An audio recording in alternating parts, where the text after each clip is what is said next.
Ginay puke. Tingnan mo. Yan. Ayan na. Shout out Raquel. Ayan, ka-work ko yan sa factory, guys. Post ko to sa Reels eh, sa short. Mayaman na siya ngayon eh. Ha?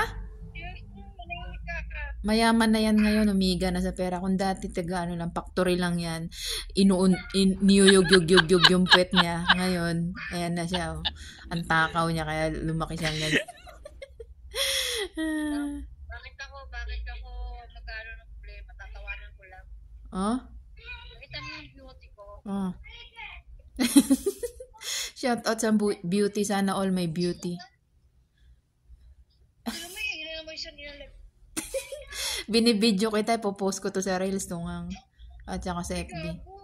Oo nga. Tahimik ka dyan, Marky. Oo nga. Ang ka-work ko. Tahimik ka dyan. Huwag kang magulo dyan. Sige na.